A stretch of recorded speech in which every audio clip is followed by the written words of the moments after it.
Passport জালিয়াতির অন্যতম মাথা সমরেশ বিশ্বাস। তার অ্যাকাউন্ট থেকে টাকা ঢুকেছে দ্রুত প্রাক্তন সাব ইন্সপেক্টরের অ্যাকাউন্টে, আর ধাপে ধাপে ঢুকেছে 12 লক্ষ টাকারও বেশি। এমনই চাঞ্চল্যকর নথি পুলিশের হাতে। তদন্তকারীদের স্ক্যানারে 4 অভিযুক্তের মোবাইল ফোন।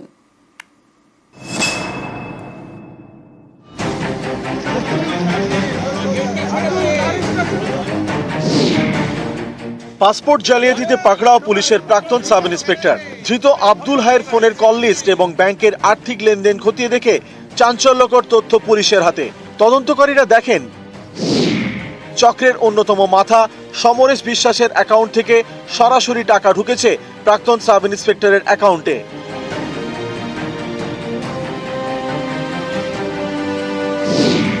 পুলিশের দাবি, বছর খানেক ধরে একাধিক দফায় 12.5 লক্ষর বেশি টাকা ঢুকে আব্দুলের অ্যাকাউন্টে।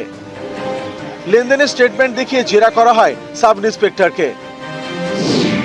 পুলিশ সূত্রে দাবি, টাকা নেওয়ার কথা স্বীকার করেছেন আব্দুল। এখানে শেষ নয়, আব্দুলের ফোনের কল লিস্ট দেখেও আরো একটি বিষয় নজরে আসে তদন্তকারীদের। পুলিশ জানতে পেরেছে পাসপোর্ট জালিয়াতিতে ধৃত মুক্তার আলম ও সমরেশ বিশ্বাসের সঙ্গে নিয়মিত যোগাযোগ ছিল আব্দুলের। পাসপোর্ট জালিয়াতির জট ছাড়াতে ডিজিটাল তথ্য সংগ্রহে জোর তদন্তকারীদের। আদালত থেকে অনুমতি নিয়ে তৎপর পুলিশ। এক্ষেত্রে তদন্তকারীরা মনে করছেন তাদের বড় হাতিয়ার হতে পারে ধৃতদের মোবাইল ফোন। মনোজ গুপ্তা, সমরেশ বিশ্বাস, ধীরেন ঘোষ এবং আব্দুল হাই, এই 4 অভিযুক্তের থেকে বাজেয়াপ্ত করা 5টি মোবাইল এখন পুলিশের নজরে।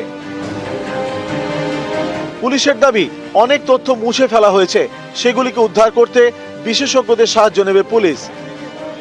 নিউজ 18 বাংলা।